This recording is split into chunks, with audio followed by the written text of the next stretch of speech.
Before a horse ever gets into the coveted Kentucky Derby gates, they've got to get those Derby points. And this weekend it's the Remsen, a Kentucky Derby points race.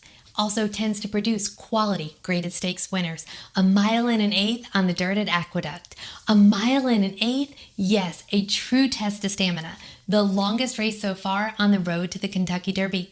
It's hard enough figuring out these 2-year-old races. Now I'm going to throw 1.125 into the mix. Stats and figures, they're going to give you the winning edge. I give you the stats, you make the picks. Hi, it's Maura from Trifecta and a little bit extra. And we're talking the Remsen, so let's jump right in with the number 1 horse, Tux.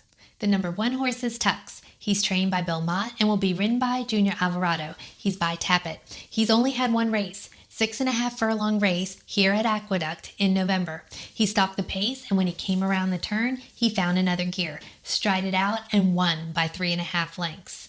Now, Bill Mott, he doesn't tend to have first-time starters, and if he's bringing him here to the Remsen, that shows a lot of confidence. He's by Tappet, so his breeding suggests he could go the distance. He just needs to prove it. Is definitely a contender. The number 2 horse is Aviator Gui, and he's trained by Chad Brown and will be ridden by Manny Franco, and together they have a 24% win rate.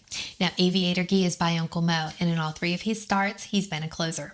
3 starts, 1 win, and 1 show. He begins his career at Saratoga, a 7 furlong race that he was 7 lengths behind the leader, went wide, came rolling in late, and came in 3rd. Then he goes to Belmont at Aqueduct. It was scheduled to be a mile on the turf, but got rained off. He stays in the race. Again, way in the back, goes wide, comes rolling at the end, and wins. What's important about that win is 3 of the horses that he beat, they all improved their speed next time out and won their races.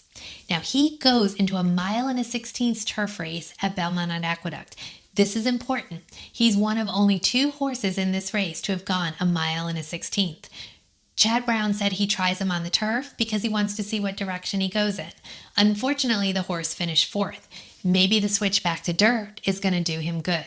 The only thing I worry about is his closing style. Is he going to get the pace setup that he needs? The number 3 horse is Poster, trained by Eoin Harty and ridden by Flavien Prat. 2 starts, 2 wins. But what you need to know is both of those wins came at a mile distance on the turf, and Poster was on the inside. In his last race, he kicked home and won by 3. But what's really important is the horse he beat. He improved his speed rating next time out and won. Should you be concerned that Poster has only won on the turf? Well, he's by Munnings, and Munnings produces dirt winners. Eoin Harty, he has an 18% turf to dirt win rate and 60% in the money. But what I would look at is what happened last week in the Kentucky Jockey Club Stakes. Eoin Harty had first resort, turf to dirt, won that Kentucky Derby points race. The number 4 horse is Studlydoright. He's trained by John Robb and will be ridden by Xavier Perez. Now, he is one of the more experienced horses in the field and is the classiest. He's had 6 starts. And if you toss out the G1 Hopeful, where he didn't fare very well, he either won the race or came in 2nd. 3 wins, 2 places. He's also one of the classiest. He's the winner of the Remsen Stakes at Saratoga. He participated in the G3 Sanford Stakes, also at Saratoga, and came in 2nd. And then there was the Hopeful, where just wasn't his day. He finishes 7th, 13 lengths behind the leader.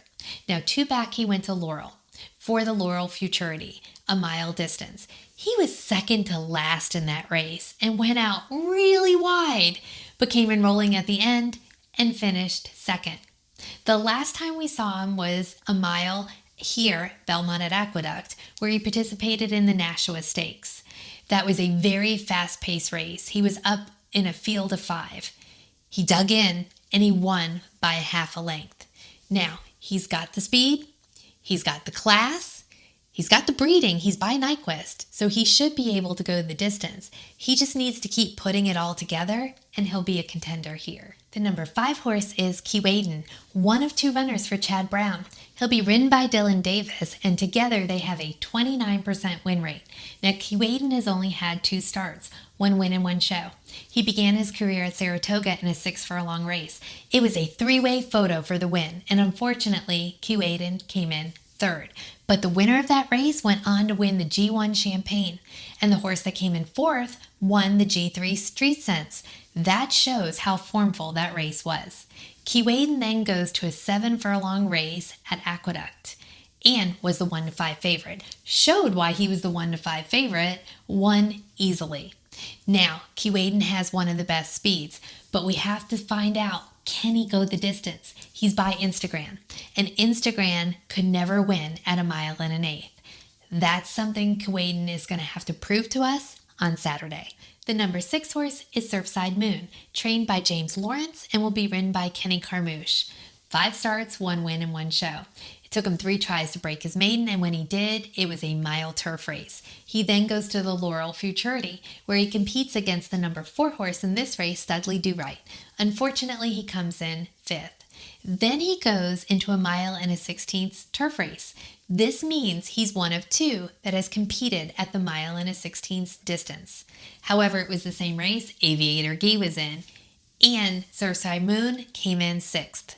He's going to have to improve in his speed, and he hasn't fared well against the competition here. And finally, the number 7 horse is Gun Trader. He's trained by St. Louis Uriah and will be ridden by Francisco Martinez. Now, it's really hard to see how he's a contender here. He really lacks the class and the speed.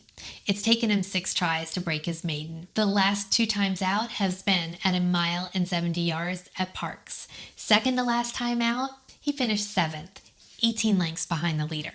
Last time out, he won his $50,000 maiden race, but who did he really beat? It's sure going to be an exciting day on Saturday at Aqueduct with the Cigar Mile and the Kentucky Derby and Oaks Points races. I hope you all have a wonderful time, but most of all, sashay away with your money. If you like my channel, like, subscribe, comment, or find me at www.trifectaandextra.com. Cheers!